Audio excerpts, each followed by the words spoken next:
And the grills. When's the last time we cooked on the Chargriller 980? It has been a while. And they've been neglecting it.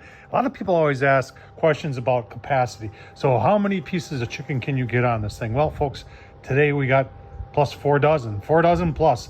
I counted them at 50. You want to see? Come on, you're saying 50? Yep. So my wife's got a church thing going on, and she asked me to make wings and legs. Yeah, on the Chargriller 980. Let's get started. Give you a look-see as we go. It's gonna be a good one. All right, once you get fired up, you're gonna get some uneven readings, especially with that much meat on there.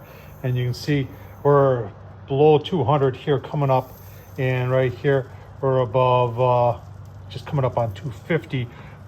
The gauge down there is reading 491. Folks, once things get rolling here, these should all even out based on my previous experience. Wondering what I'm using for rub.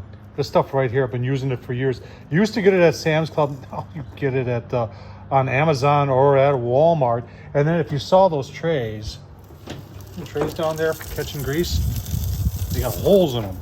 And when I bought them off of Amazon, I didn't realize they had holes in them, but they actually work pretty decent. And they allow the heat and everything to come through. And it's, yeah, so guys, fish and veggie griller. I think I got this pack of 25 for like $3 on Amazon, but that was over a year ago. Who knows what they are today? So we'll just keep on going, give you a look-see as we proceed. Yeah, we're going to be using some Sweet Baby Ray's on this chicken too. Oh man, it's going to be so good. So I'll leave a link down below to the mod I did putting these on, and I think they worked really good. Also, you may not be aware of this, but I put a rotisserie on this too. That was a couple years ago, and I'll leave the link down to that too. And then Luke's Mods, if you're wondering about that front shelf, I shouldn't be opening this, but that front extension to the top shelf is from LSS Mods, as is this extension right here. That takes the flapper out and away from a lot of the heat. A lot of people are having problems with flappers. Didn't necessarily have one, but I did a video replacing the flapper, and when Chargriller started selling the replacement, it is thicker. So they may be acknowledging there's a little bit of issue there, but you know, I really like the way it exhausts on the back. No wind or anything, snow, rain's gonna blow up in there, and that's how you open and close it. It's just an all-around solid grill. I've had really no issues, other than I wish the stand was a little bit more sturdy. If I had any issues, it's right there. And then, you know, how much space it takes up, but that's what you get when you get the barrel design. The Masterbuilt, which is just a tad bit bigger at 1050, it's got the bread box design, so you have multiple layers in there, and I like that too. All right, folks, been having some issues, and it all revolves around the temp probe inside the grill. I think the temp probe for the Chargriller Auto Kamado, I've had this for a couple years. I think there's something wrong with it, so I have unplugged it. Now I took another temp probe that came from, hang on, let's go take a look where that came from. So I did a video showing you folks how to replace the temp probe on the Chargriller Auto Kamado, and it goes back, you know, you can see it right back there. I took the old one out, put the new one in. I showed you a cheaper model to do it. Nothing wrong with the old one. So all I did, got to save the cook. Could use another grill, but I ain't like that. Put it through the temp probe hole, and you can see it is right there on the side. And now we're cooking.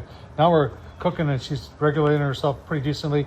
Keep on going. I can actually take and hang this in there, because I'm a little concerned it's right at the side where the higher heat's going to be. And our see how that regulates out, and we might change that up. But right now, I think we're saving the cook. Oh my gosh. Well, every so often you got to do something. And like I said, when the temp probe, in my opinion, started going out, I was playing with it. I figured out it was a temp probe, unplugged it, found I showed you the temp probe that I used, peeled back the insulation. Now I had it through the probe hole, but I didn't like it because it's right where the majority of the heat is. So if you've watched my channel before, you know I've talked about Pell grills and how they need to take the fixed position of the probe and put it on a longer braided stainless steel wire and make it with a holder so you can put it at meat level. And you're saying, well, what kind of holder are you talking about? I'm talking about aluminum foil right there. That's it right there. So we are now cooking and our grill is set 4 almost probed, and look at that beautiful looking chicken, eh? So we are going right along here, and now that we've got her going, our probes on the top are starting to line up real nice. Our temps are coming up. I'm gonna do some flipping here. Now we're cooking. Let's keep on going. I just want you to see, now that I've got that reset and got it on the grill grate level, folks, I'm gonna be looking for a braided one that's a lot longer that I can put in the middle, because that's the way to work it on the Chargriller. You see how the temps are evening out. This is, without a doubt, this is the way to do it. All right, as we start to get dark out here, oh man, talk about a pile. And there's our probe right there. Our legs are cooking up really nice. Got some big ones in there. We're just gonna move these around a little bit. Take some of this bottom one, give them a flip.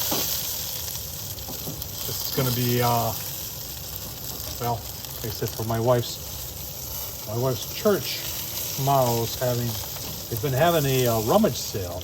So these are for all the rummage sale workers. They're working really hard to make money for the church. So that's what we're doing here today. We're helping out the church, and so are you by watching. Super thanks down below if you want to subscribe, or help the church, or buy me a beer. One of the two Tom Horsemen. We'll keep on going. I'll give you a final look here, but it's starting to get dark. I might have to bring some lights out to finish this up. Keep on. All right, the wings are ready for sauce, and I'm using just Sweet Baby Ray's. Squirt a bunch on there, and we're just gonna toss these around. Oh, it's heavy. Just like that.